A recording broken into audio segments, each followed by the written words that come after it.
Halo semuanya, selamat siang. Selamat datang kembali di Market Update kali ini bersama saya Yosua, Investment Research dari tim Saya Kaya.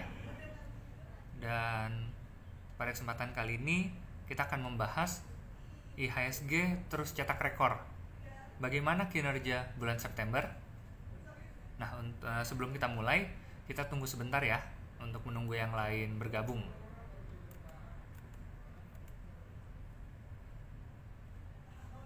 Seperti biasa, sebelum kita mulai market update-nya, saya infokan ada beberapa info ya terkait promo dari Saya Kaya.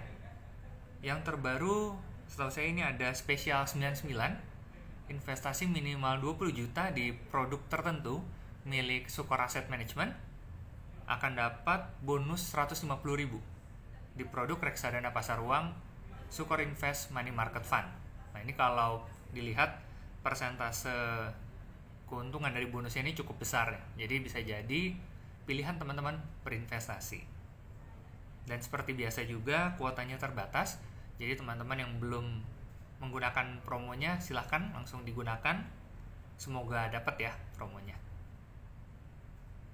Dan untuk info promo lainnya bisa ditanyakan ke customer service kita atau bisa DM juga ke IG atau cek di IG Saya Kaya. Selain itu, untuk produk baru, minggu ini atau minggu sebelumnya itu kita kembali kedatangan produk baru, yaitu reksadana pendapatan tetap dari Star Asset Management. Produknya Star Stable Income Fund. Nah, ini kalau saya lihat dari NAB terbaru yang hari ini ada, itu kan untuk NAB 13 September, sebulan terakhir naik 0,63%. Nah, ini cukup tinggi ya kenaikannya. Dan juga setahun naiknya 6,25%. Jadi return dari produknya cukup bagus. Walaupun tetap disclaimer ya teman-teman, kinerja masa lalu tidak mencerminkan kinerja yang akan datang. Teman-teman wajib mempelajari prospektus dan menyesuaikan dengan profil risiko serta tujuan keuangan. Oke, itu terkait promo sama produk baru kita. Ini kita bisa langsung aja ya, kita mulai ke market update-nya. Yang pertama kita lihat dari indeks harga saham gabungan atau IHSG. IHSG belum berhenti mencetak rekor all time high ATH.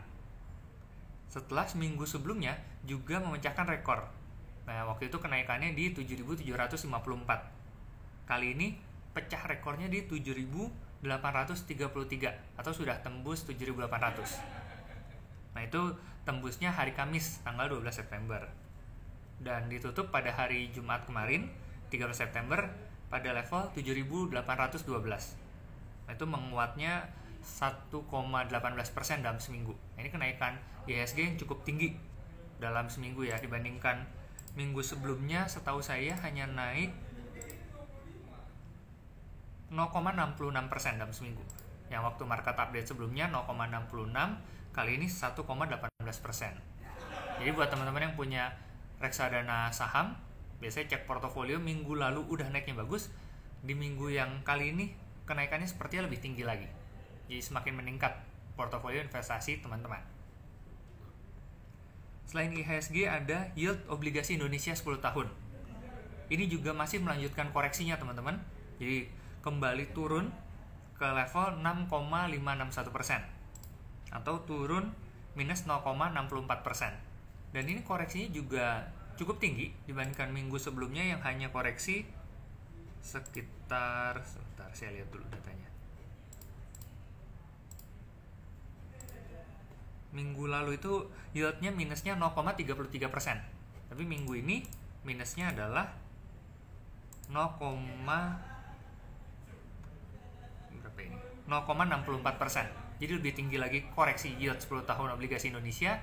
Reksadana pendapatan tetap teman-teman juga seharusnya meningkat portofolionya. Nah, itu yield obligasi. Nah, jadi IHSG sama yield bagus, kinerja saham reksadana pendapatan tetap harusnya bagus. Tetapi untuk rupiah mengalami pelemahan. Di awal sempat melemah juga hampir ke 15.500 atau mungkin kalau di kurs tertentu ada yang 15.500 ya, tapi hampir ke 15.500, lalu akhirnya menguat kembali. Walaupun pada saat penutupan Jumat kemarin dibandingkan minggu lalu dia melemah sekitar 0,22%. Jadi closingnya di 15.395. Kalau minggu lalu kan saya lihat rupiah itu closingnya di 15.360. Sekarang 15.395. Ya itu termasuk wajar lah, karena minggu lalu seharusnya penguatan rupiahnya juga cukup tinggi. Dan hari ini kalau nggak salah rupiahnya juga kembali menguat ya. Coba saya cek dulu. Iya, hari ini menguat lagi di 15.335. Oh, ini mendekati 15.000 sepertinya. Nah, itu untuk rupiah.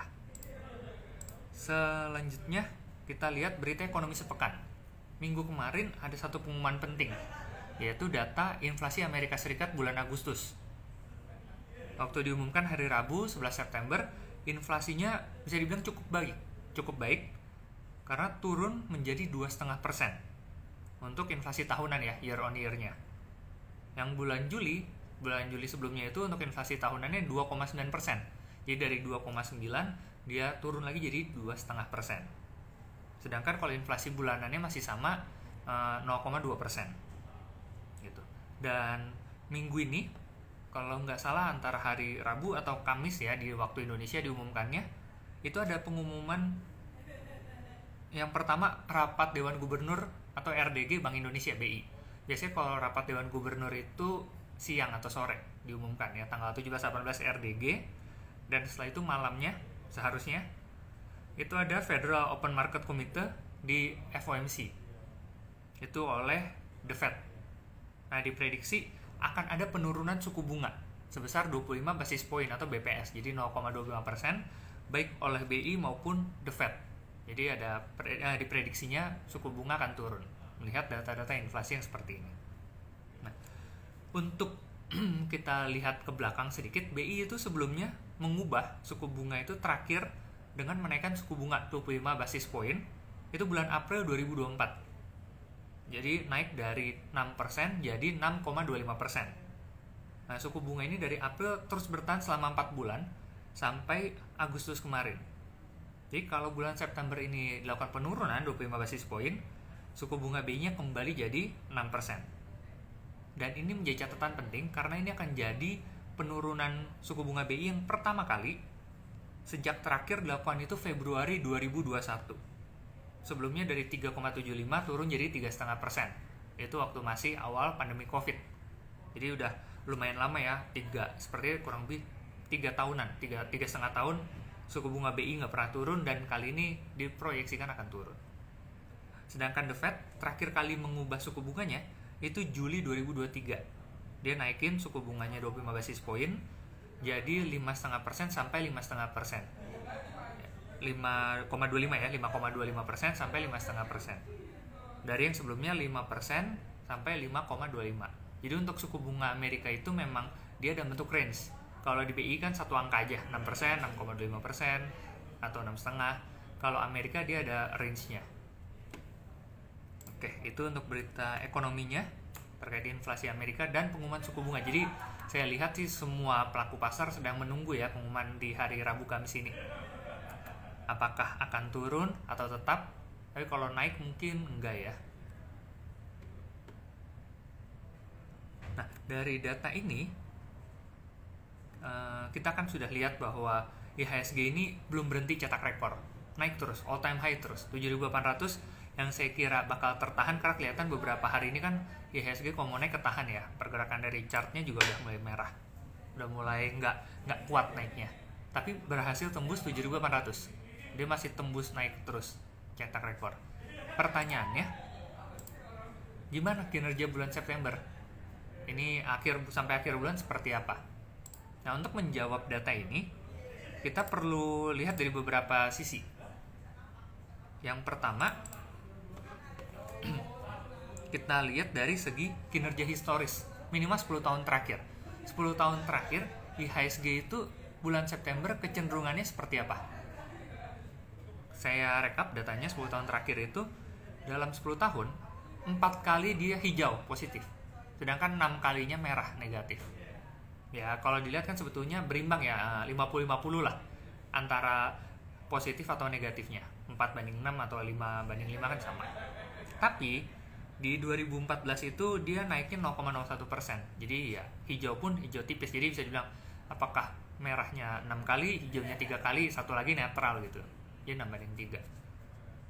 Selain itu, kalau kita lihat itu kan 10 tahun terakhir. Kalau dilihat 5 tahun terakhir gimana? Di 5 tahun terakhir IHSG itu kecenderungannya negatif. 4 kali dia merah, hanya sekali hijau. Nah, ini by data 2023 tahun lalu dia minus 0,19%, tipis. 2022 minus 1,92%. Nah, ini cukup dalam ya tahun 2022. 2021 dia hijau, naik 2,22%. 2020 waktu pas pandemi Covid ini minus 7,03%. Jadi 7% minusnya. Dan 2019 sebelum Covid itu minus 2,52%. Jadi kalau dari data yang saya lihat ini IHSG lebih cenderung negatif 5 tahun terakhir. Hanya sekali hijau dan 4 kali merahnya ini 3 kalinya di atas 1%, bahkan ada yang 2%. Jadi kalau by data historis 10 tahun agak berimbang, tapi 5 tahun terakhir IHSG cenderungannya merah. Lalu yang kedua, itu kalau tadi historis. Yang kedua kita lihat dari segi katalisnya atau sentimen. Apa sih yang bisa mempengaruhi IHSG? Saat ini kan fokus investor itu pada data inflasi sama suku bunga. Kalau inflasi Indonesia sudah umumin. Hari Senin 2 September, inflasi kita 2,12%, lalu ada deflasi 4 bulan beruntun kalau nggak salah, lalu PMI kita juga kontraksi 2 bulan beruntun. Nah, itu minggu lalu udah sempat saya review dan hasilnya seperti itu. Sedangkan Amerika Serikat baru saja mengumumkan inflasinya turun jadi 2,5%. Dengan dua kondisi ini kan artinya inflasi Indonesia dan Amerika sudah oke. Berarti kan diharapkan ke depannya terjadi penurunan suku bunga. Nah, tapi di sisi lain IHSG ini sudah cukup tinggi kenaikannya. Kalau menurut saya, kalau kita lihat sudah dari 7.000 terendah itu sempat di 5 Agustus ya, minus 3,4%, terendahnya di 6.998 atau ya kita bulatkan di 7.000 di 5 Agustus. Dari 7.000 naik sampai 7.800, itu udah naik sekitar hampir 11-12%. Jadi dalam waktu sekitar 1 bulan IHSG naik 11-12%. Kalau saham mungkin wajar gitu, tapi kalau indeks biasanya kurang umum naik dalam waktu kencang untuk IHSG. Jadi saya melihat ini kenaikannya sudah tinggi. Dan kalau kondisi sudah tinggi seperti ini, bisa dimanfaatkan oleh investor untuk profit taking atau jual saham. Jadi kenaikan IHSG jadi lebih terbatas. Karena data inflasi kan sudah keluar, berarti katalis atau sentimen inflasinya sudah selesai, tinggal suku bunga. Dari kondisi yang ada, menurut saya penurunan suku bunga oleh BI dan The Fed minggu ini dapat menjadi momentum buy the rumors, sell on news. Itu istilah umumnya di market. Jadi IHSG itu potensi koreksi. Karena katalis yang membuat IHSG sebelumnya untuk naik itu sudah selesai. Penurunan inflasi, penurunan suku bunga. Jadi kalau menurut saya bulan September ini mungkin IHSG berpotensi mencatatkan kinerja negatif. Seperti yang terjadi 5 tahun terakhir. Nah, untuk bisa IHSG negatif, dia harus closingnya di bawah level 7.670. Sekarang kan 7.000 hari ini 7.800, jadi beda 150 poin. Nah, ini masih ada waktu sekitar berapa? 10 hari ya mungkin untuk dilihat apakah IHSG akan closingnya hijau atau merah di bulan September. Dan kalau ini terjadi, misalkan IHSG-nya di 7.800 sudah nggak kuat ke 8.000 lalu dia koreksi, ini bisa dijadikan peluang buat teman-teman melakukan pembelian di saat terjadi koreksi. Karena kedepannya masih ada sentimen window dressing, yaitu pada bulan Desember. Serta target kenaikan IHSG kan arahnya sekarang ke arah 8.000. Jadi kita sebutnya resistensi psikologisnya. Nah, beberapa reksadana saham itu ada bisa jadi pilihan BNI AM Index IDX 30, Shailendra Equity Opportunity Fund, dan Sukor Invest Equity Fund. Itu bisa jadi pilihan reksadana. Nah, Kalau pada akhirnya IHSG benar negatif dan dijadikan peluang untuk beli reksadana saham, kita jadikan peluang untuk beli, gimana kinerja IHSG kalau dilihat dari bulan September akhir ini atau awal Oktober sampai akhir Desember. Nah, itu bisa teman-teman lihat nanti di artikel saya kaya berikutnya. Yang jelas kita lagi buat datanya, dan sekilas kalau saya bocorkan sedikit, datanya sangat bagus. Ya, ada penurunan tapi overall bagus. Nah, nanti untuk data lengkapnya ada di artikel berikutnya. Jadi kondisi bulan September saya lihat seharusnya negatif, tapi itu bisa dimanfaatkan untuk pembelian untuk bersiap ke Desember. Oke, itu untuk data IHSG dan kinerja bulan Septembernya. Selanjutnya saya akan bacakan top reksadana of the week. Nah, di sini sebelum top reksadana of the week ini saya akan bacakan juga reksadana pilihan minggu ini. Tadi udah saya bacakan ya terkait beberapa reksadana saham, tapi biasanya kalau di market update mingguan saya juga bacakan lagi reksadana pilihan. Kalau terjadi penurunan suku bunga baik oleh BI ataupun The Fed, itu reksadana pendapatan tetap dan reksadana saham bisa jadi pilihan karena ada potensi kenaikannya ada. Nah, beberapa pilihan reksadana pendapatan tetap yaitu Shalendra Fixed Income Fund kelas A, Pinnacle Indonesia Bond Fund, dan Sukor Invest Syariah Sukuk Fund. Nah, ini bisa jadi pilihan reksadana pendapatan tetap ataupun reksadana pendapatan tetap lainnya. Sedangkan beberapa pilihan produk reksadana saham yaitu Star Info Bank 15 kelas utama, Sukor Invest Maxi Fund, dan Sukor Invest Syariah Equity Fund. Oke, itu untuk beberapa pilihan produk reksadana ya yang bisa teman-teman pilih. Dan selanjutnya saya akan bacakan top reksadana of the week. Ini siapa nih reksadana yang perform seminggu terakhirnya oke.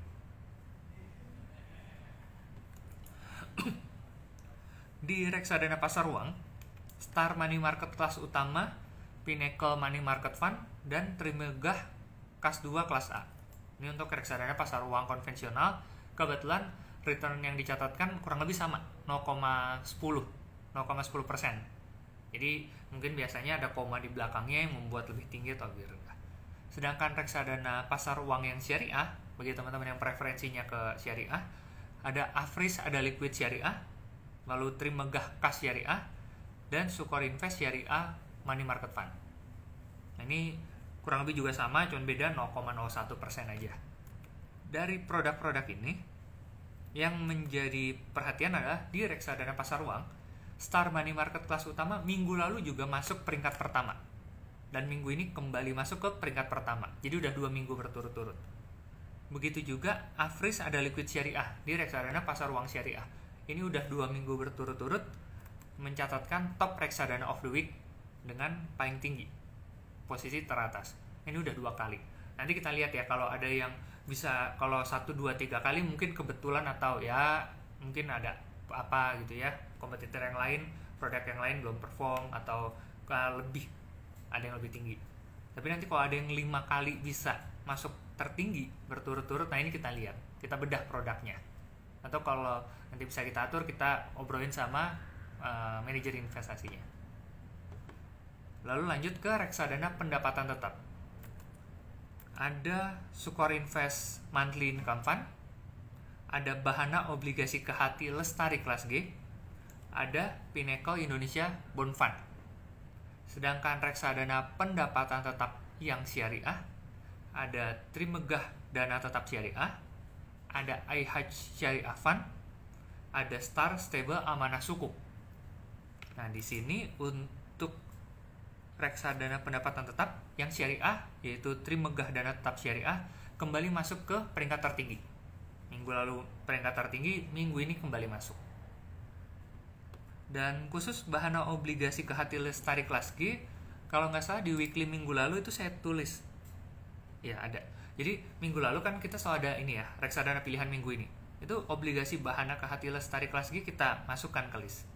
Dan kebetulan minggu ini masuk ke peringkat 2 tertinggi untuk reksadana pendapat tetap yang konvensional. Lalu untuk reksadana campuran, ini ada Trimegah Balance Absolute Strategy Kelas A, ada Sukor Invest Anak Pintar, ada Sukor Invest Citra Dana Berimbang. Dan yang syariahnya ada Trimegah Syariah Berimbang, ada Sukor Invest Syariah Balance Fund. Di sini Trimegah Balance Absolute Strategy Kelas A kembali masuk kalau nggak salah. Coba saya lihat. Ya, Trimegah Balance Absolute Strategy Kelas A itu kembali peringkat tertinggi. Minggu lalu juga tertinggi. Returnnya minggu lalu itu coba saya lihat di 1,52%.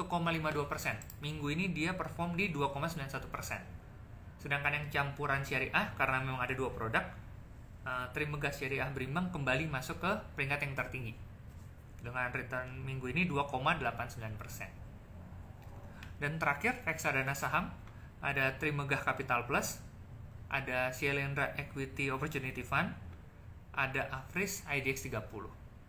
Sedangkan reksadana saham ada Trimegah Syariah Saham, ada Sukor Invest Syariah Sustainability Equity Fund, dan Afris Equity Amar Syariah. Dan kalau kita lihat minggu lalu juga Trimegah Capital Plus dan Trimegah Syariah Saham menempati peringkat pertama. Jadi minggu ini pun kembali peringkat pertama. Nah, kita akan lihat minggu depan apakah mereka bisa 3 kali berturut-turut sebagai top reksadana of the week-nya. Itu tadi untuk top reksadana minggu ini.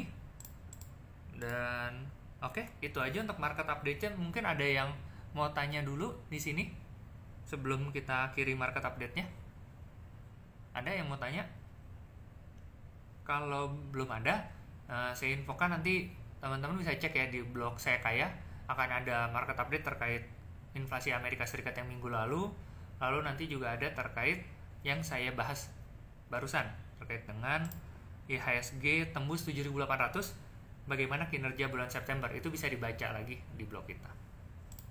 Baik, kalau nggak ada yang bertanya, nanti kalau memang ada yang mau ditanyakan terkait market update ini atau yang lainnya, bisa langsung kontak ke customer service kita. Kurang lebih itu saja untuk market update siang ini. Terima kasih dan sampai ketemu di minggu depan. Selamat siang.